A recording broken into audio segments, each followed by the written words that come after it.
ರಾಮನ ಪ್ರಾಣ ಪ್ರತಿಷ್ಠಾಪನೆ ಆದ ಬಳಿಕ ಕೆಲವೊಂದು ಅಚ್ಚರಿಯ ಘಟನೆಗಳು ನಡೆಯಿತು.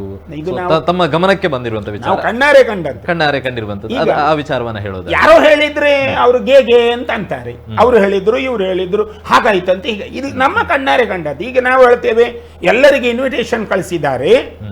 ಪ್ರಾಣ ಪ್ರತಿಷ್ಠೆಯ ಸಂದರ್ಭ, ಪ್ರಾಣ ಪ್ರತಿಷ್ಠೆ 12:22 ಹೆಚ್ಚು ಕಡಿಮೆ 24 ನಿಮಿಷದವರೆಗಿನ ಪ್ರಾಣ ಪ್ರತಿಷ್ಠೆ. ಆ ಪ್ರಾಣ ಪ್ರತಿಷ್ಠೆಯ ಸಂದರ್ಭದಲ್ಲಿ ಸೈನಿಕ ವಿಮಾನ ಎರಡು ಹೆಲಿಕಾಪ್ಟರ್ಗಳು ಹೂ ಹಾಕ್ತಾ ಹೋಗ್ತವೆ ಮೇಲ್ಗಡೆಯಿಂದ. ಹೂ ಹಾಕಿದ ತಕ್ಷಣ ಮೂರು ಗರುಡಗಳು ಉದ್ಭವ ಆಗುತ್ತೆ ಆಕಾಶದಲ್ಲಿ. ಎಲ್ಲಿಂದ ಬರ್ತಾವೆ ಅಂತ ಇಲ್ಲ, 3 ಗರುಡಗಳು ಬರ್ತಾವೆ. ಅಲ್ಲಿ ತನಕ ನಾವು ಕಾಣಲೇ ಇಲ್ಲ. ಎಲ್ಲರ ಮೇಲೆ ನೋಡಿದ್ರು 3 ಗರುಡಗಳು. ಆ 3 ಗರುಡಗಳು 3 ಸುತ್ತಿ ಶ್ರೀರಾಮ ನಮ್ಮೆಲ್ಲರನ್ನ ಇಡೀ ಸಂತ ಕುಲವನ್ನ ಸುತ್ತಿದೆ. ಅದು ನಾವು ಹೇಳೋದು ನಮ್ಗೆಲ್ಲ ಆಹ್ವಾನ ಕಳಿಸಿಕೊಟ್ಟಿದ್ದಾರೆ, ಕೊರಿಯರ್ ಮಾಡಿದ್ದಾರೆ, ಪೋಸ್ಟ್ ಅಲ್ಲಿ ಕಳಿಸಿದ್ದಾರೆ. ಗರುಡನಿಗೆ ಯಾರು ಆಮಂತ್ರಣ ಕೊಟ್ಟರು? ಗರುಡ ಯಾಕೆ ಬಂದ? ಅದು ಒಂದಲ್ಲ 3 ಗರುಡ ಬಂದ. ಇದು ಒಂದು ಅಚ್ಚರಿ. ನಾವು ಹೋಗಿ 5 ದಿವಸ ಆಗಿತ್ತು, ಒಟ್ಟು 5 ದಿವಸ ನಮ್ಮದು. 19, 20, 21 ಕಲ್ಲೇ ಇದ್ದೆವು ನಾವು. 3 ದಿವಸ ಆಗಿತ್ತು. ನಾವು ಸೂರ್ಯೋದಯವನ್ನು ನೋಡ್ಲೇ ಇಲ್ಲ. ಸೂರ್ಯೋದಯವನ್ನು ನಾವಂತೂ ಕಾಣಲೇ ಇಲ್ಲ. ಅಷ್ಟು ಮಂಜಿನಿಂದ ಚಳಿಯಲ್ಲೇ ಇದ್ದದ್ದು, ನಾವು ಮಂಜಲ್ಲೇ ಇದ್ದದ್ದು. ಅದು ಅಚ್ಚರಿ ಏನು ಗೊತ್ತಾ? ರಾಮನ ಪ್ರತಿಷ್ಠೆಗೆ ನಾವೆಲ್ಲ ತಂಡವಾಗಿ ನಮ್ಮನ್ನ 2 ಕಿಲೋಮೀಟರ್ 1 ಕಿಲೋಮೀಟರ್ ನಮಗೆ ನಡೆಯಬೇಕು, 2 ಕಿಲೋಮೀಟರ್ ದಾರಿ. ಅಷ್ಟು ದೂರ ಹೋಗಬೇಕಾದ್ರೆ ನಮಗೆ ಎಲೆಕ್ಟ್ರಿಕ್ ವಾಹನ ಕೊಟ್ಟಿದ್ದಾರೆ. ಆ ಎಲೆಕ್ಟ್ರಿಕ್ ವಾಹನದಲ್ಲಿ 6-8 ಜನ ಹೋಗ್ಬೋದು. ಅಲ್ಲಿವರೆಗೆ ಕೊಂಡೋಗಿ ಬಿಡ್ತಾರೆ, ಮತ್ತೆ ನಾವು ನಡ್ಕೊಂಡು ಹೋಗ್ಬೇಕು. ಸೆಕ್ಯೂರಿಟಿ 3 ಪರ್ಪಸ್ ಅಲ್ಲಿದೆ. 1 ಕಡೆ, 2 ಕಡೆ, 3 ಕಡೆ, 4ನೇ ಕಡೆ ಫೈನಲ್ ಸೆಕ್ಯೂರಿಟಿ ಇದೆ.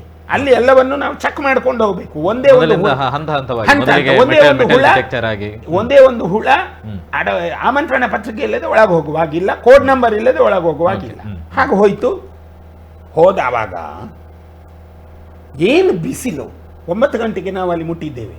ರಾಮನ ಆ ಜನ್ಮಭೂಮಿಗೆ 9 ಗಂಟೆಗೆ ಮುಟ್ಟಿದ್ದೇವೆ. ಏನು ಬಿಸಿಲು. ಆದಿತ್ಯ ಅಂದ್ರೆ ಆದಿತ್ಯ. ಪ್ರತಿಷ್ಠಾಪನೆಯಲ್ಲಿದ್ದದ್ದು ಯೋಗಿ ಆದಿತ್ಯನಾಥ್. ಆದಿತ್ಯನ ದರ್ಶನ. ಇಕ್ಷ್ವಾಕು ವಂಶ, ಸೂರ್ಯವಂಶಜ ರಾಮ. ಅಲ್ಲಿವರೆಗೆ ಸೂರ್ಯೋದಯವಾಗದ ಸೂರ್ಯ ಆವತ್ತು ಸೂರ್ಯೋದಯ ಆದ.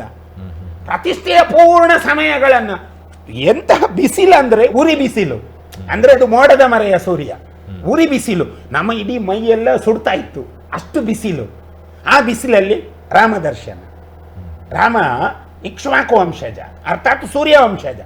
ಸೂರ್ಯ ಆವತ್ತು ಪ್ರಸನ್ನನಾಗಿದ್ದಾನೆ.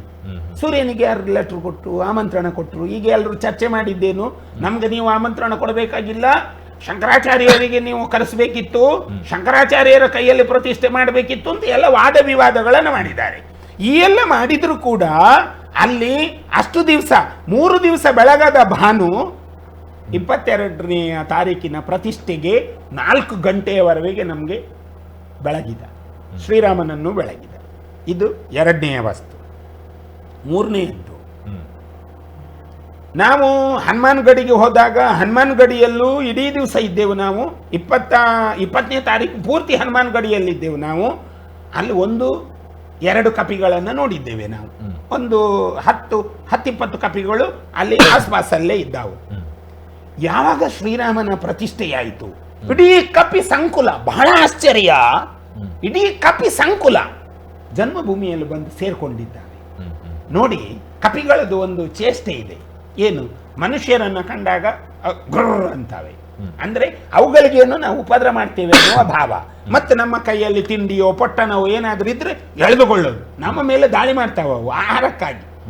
ಆದರೆ ನಾವು ಕಂಡದ್ದು ರಾಮನ ಪ್ರತಿಷ್ಠೆಯ ನಂತರ, ಭಗವಾನ್ ರಾಮನ ಪ್ರತಿಷ್ಠೆಯ ನಂತರ ಕಪಿಗಳನ್ನು ನಾವು ನೋಡಿದಾಗ ಕಪಿಗಳೆಲ್ಲ ಸೂಕ್ಷ್ಮವಾಗಿ ನಮ್ಮನ್ನು ಗಮನಿಸುವುದು. ಯಾರಿವರು?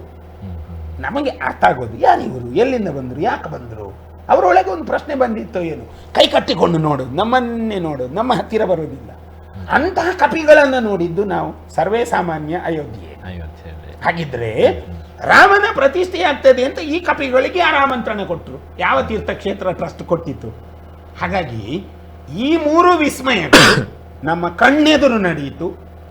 ಆ ಕಣ್ಣೆದುರು ನಡೆದಂಥ ವಿಸ್ಮಯವನ್ನ ನಮ್ಮ ಜೀವನದಲ್ಲಿ ನಾವು ಅನುಭವಿಸಿದ್ದೇವೆ. ನಮ್ಮ ಟಿವಿ ಕರಾವಳಿ ಕರ್ನಾಟಕದ ನಾಡಿಮಿಡಿತ.